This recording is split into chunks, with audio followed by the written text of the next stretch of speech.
Welcome to RezoBiz, episode number 18 of the People's Choice. And this week we're going to do a little bit of work on the body. We got to untape it and do a little reveal of last week. We had the binding put on and we put it tape on it, and I didn't show you what it looked like when it was untaped, so we'll get to see that this week. We'll also have to do the reveal on the where we're going to put a little bit of purfling on the fretboard, and then we need to work on the fretboard. So stay tuned. Let's get to it. Hi, I'm Byrl with Byrl Guitars, and welcome to RezoBiz, where everything is greater with a resonator.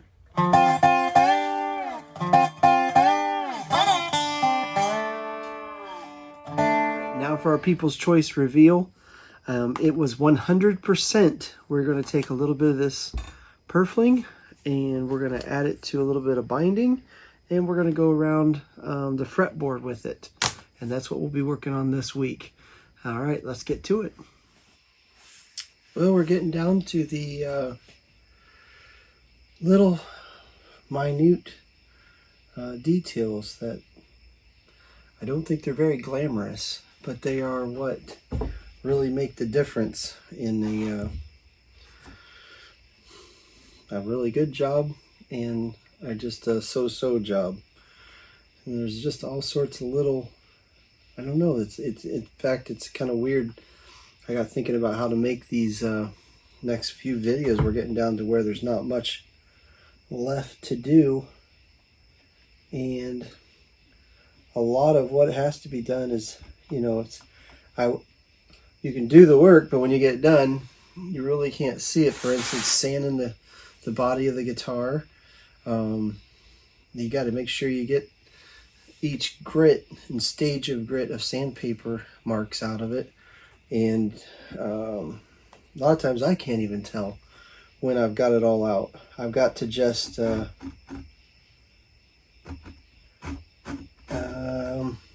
trial and error, I guess. And when you go to spraying the dye or the lacquer or whatever, you'll know whether you got it. And so if you didn't get it,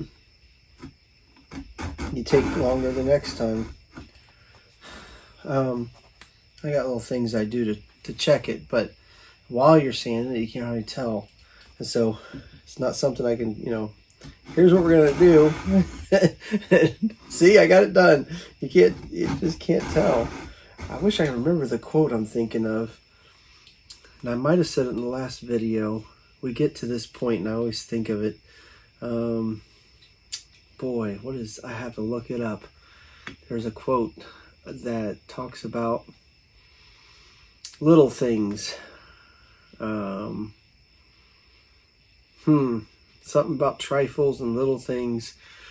I'll find it. But anyhow, my dad brings it up at times. It reminds me of it, but it's the little things that make the biggest difference. And that's what we're at right now. So I'm getting the fretboard, or this, yeah, it's the headstock and the fretboard. They got to butt up just right. Got to get that nut to go in there just exactly where you want it, and the fretboard's got to line up just so. And I'm real close to getting it there. I'm about ready to put the binding on this head. That's going to look really neat.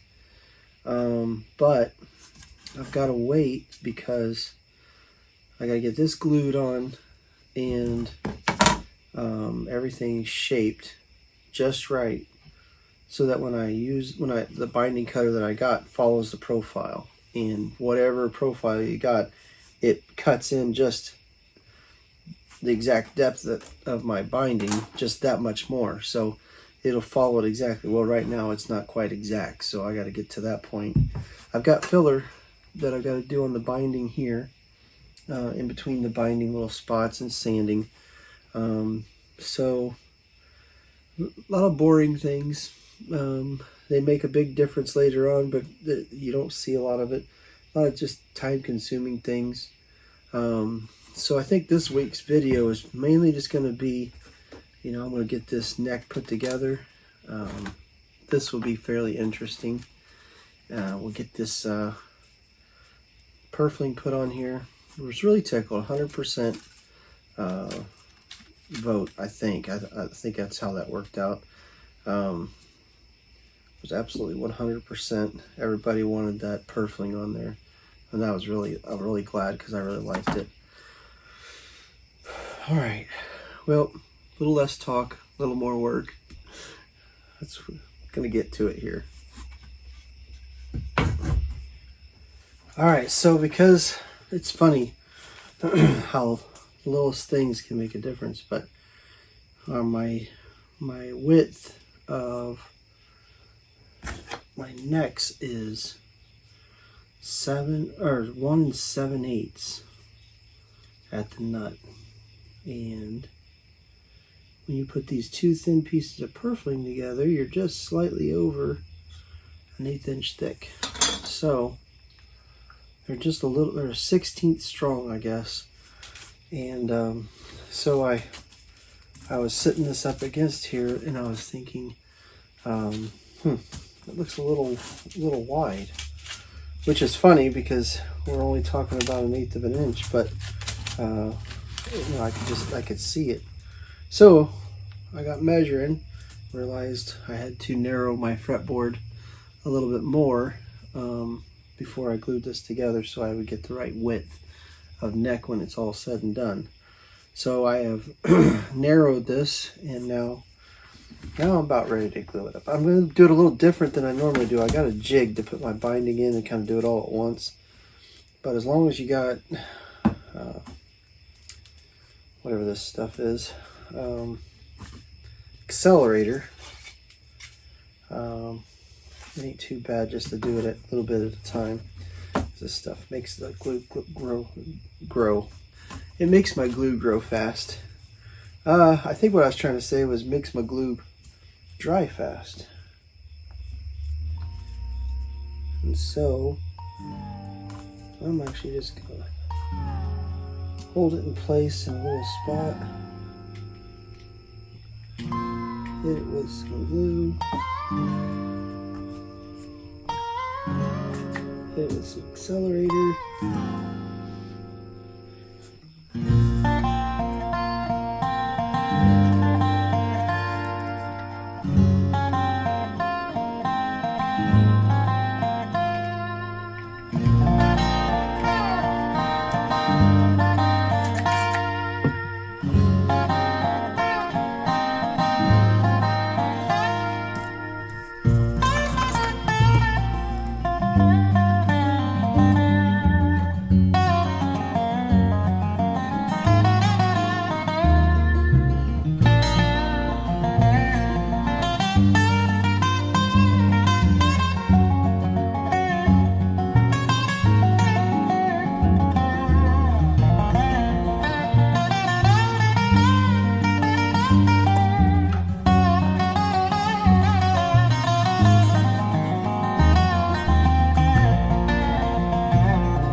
Signature a lot of times truly is on these guitars, like legal signature. Sometimes even DNA, like my fingerprints, my skin, I have to sand that off so nobody can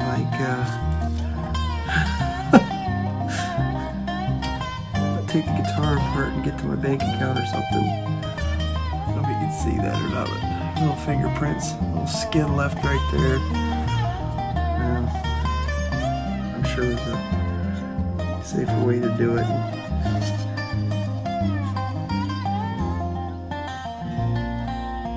Alright, we're getting closer. It's a tedious thing. Alright, so this will be a different one. I'm able to bend this stuff no problem. In fact, it's really it's almost hard to snap. There, I say it and then it does it.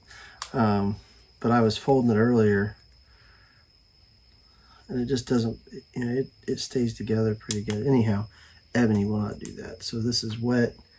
I've already got the pipe hot, but we'll get a little bit more. see if I can bend this ebony to fit in one of those spots here. Usually I use a torch, but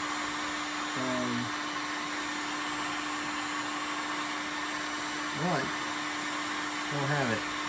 This is our, if you watched last year's video, I was kind of in a,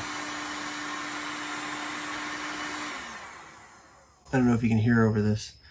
If you watched last year's video, I was kind of in a transition, and it was a make-do shop. And I just since moved to where I'm at here, moved the shop and kind of set up here this year. So, but this year I've been using the heat gun. As you can see, I actually got it a little too hot instead of my torch on the heat pipe. And so usually I get this pretty hot, and then as it cools down, it gets right where I want it. But we'll see if we can get it with this heat gun.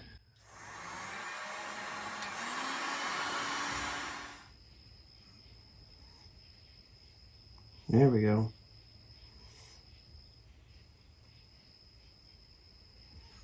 Ouch.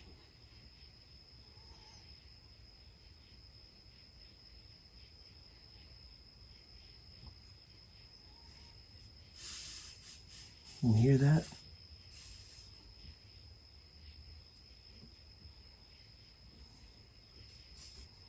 And it's cool too. I always like bending. Because I mean, when it's hot enough, it just bends. You put a little pressure on it and it just gives. There we go. That did good. No burning. There we go.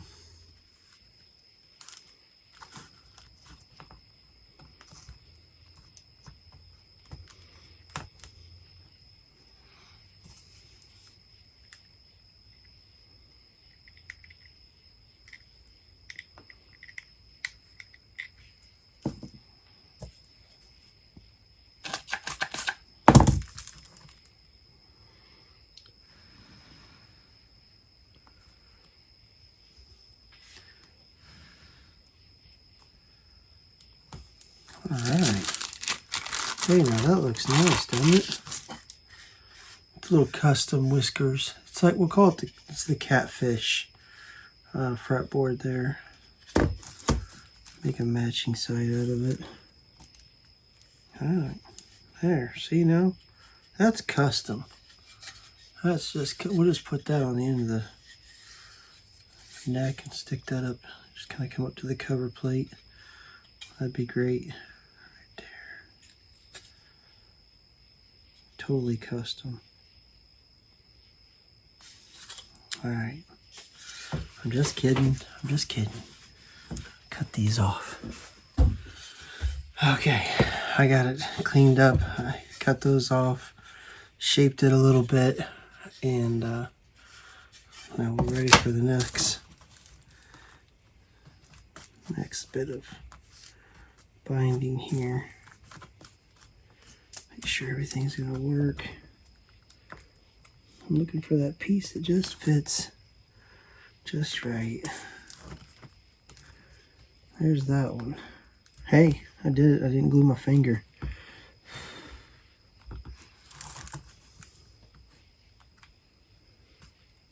Alright.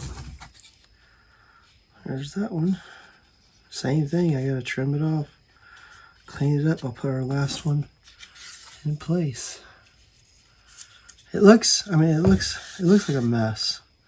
But you know, once you sand it all down and get it flushed up, it really comes out nice. It's gonna be real pretty. All right. Yeah, it don't look real pretty, but it will be. Gotta see past the ugly. This is your and for Dobros, this is your diamond in the rough. All right, so there's our, and really, what a beautiful choice. I really like that, being able to put that around there. That was a really nice touch. And again, that was up to you. I asked for it. I asked you if you wanted to, but that that was up to you guys. And the dobro community that's watching this series and voting on it has chosen to put the purfling on here, and they've chosen to do quite a few things. Chosen the take the risk kind of, and chose the hackberry. And every time, this doesn't stay, this evaporates, but every time I spray this, let's see if you can see this. You see that? It's kind of a waste of, and I don't know if it's showing up in the camera as well, but it darkens and all the lines just pop out of that thing. This thing is going to be beautiful. I'll demonstrate here in a minute. It's got a wonderful tap tone on the sound of the guitar. It just sounds fantastic. So I'm really tickled. I'll get that out and I'll show you what I'm talking about. It's got a really good tap tone. Volume wise, it's just, when I tap on it, it just sounds nice and loud, and it's just really right there. I think it's going to be a humdinger. My dad would say it's going to be the berries when we get it all put together. It's going to be the berries. Okay, so here it is with the I guess you probably saw it a little bit earlier. There's just little detail things I need to do. There's little gluing and filler work that's coming now. Sanding, lots of sanding. But let me see, I'm going to do it this way. See if you can hear this.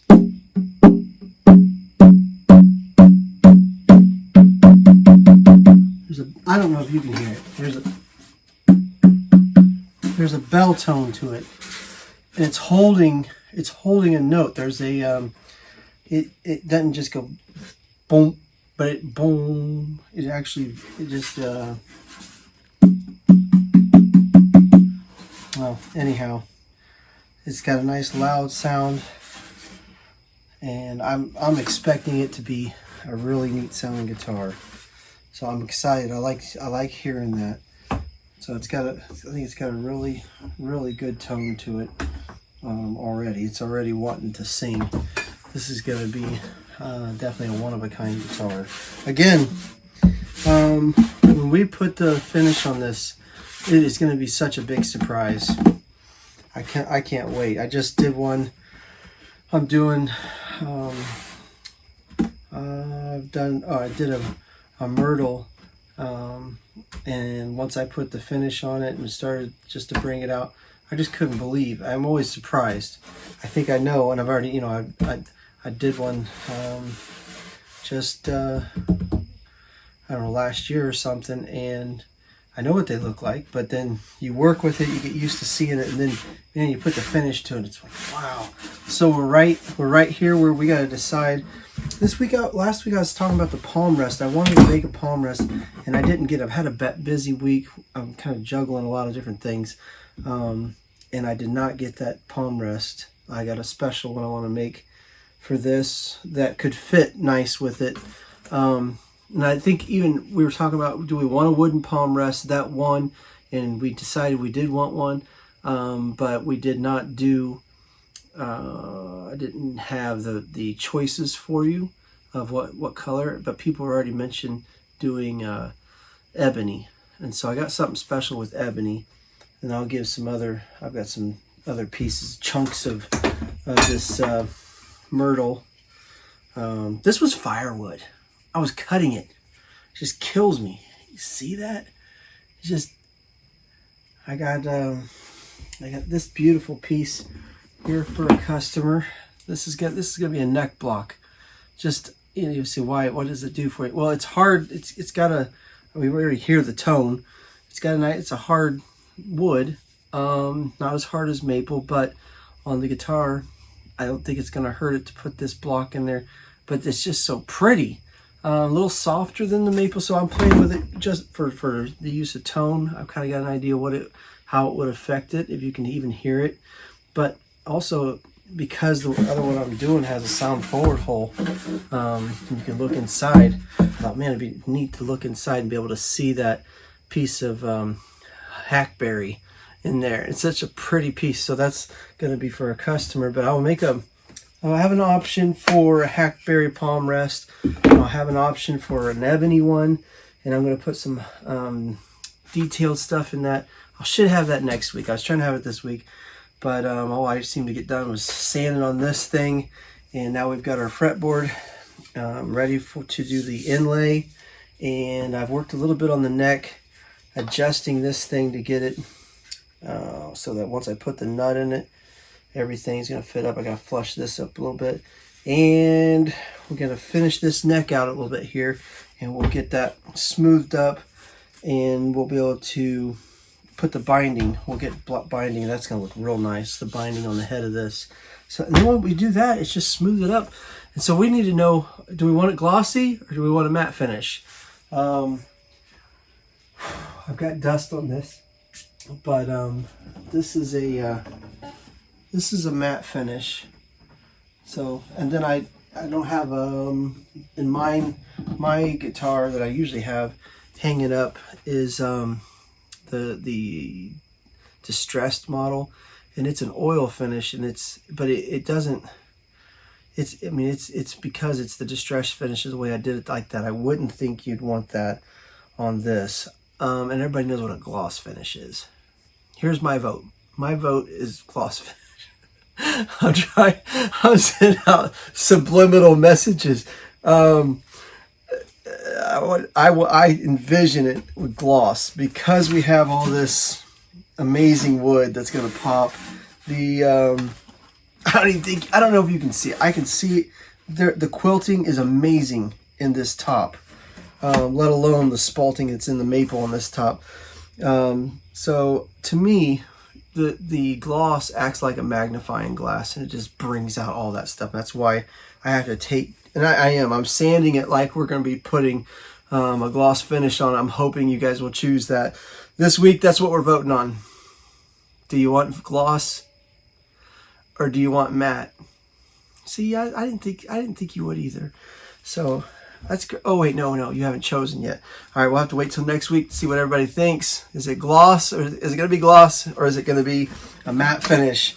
I'm sanding it, I'm prepping it like it's going to be gloss, but it's your guitar or somebody's guitar, and you're deciding. So let me know what you want to do, gloss or matte finish. That's the choices this week. All right, if you liked it, hit the subscribe button and the like button. Share it with a friend. Visit my website, byrlguitars.com. You can see other guitars that we've done. And thank you for watching. I'll see you next week.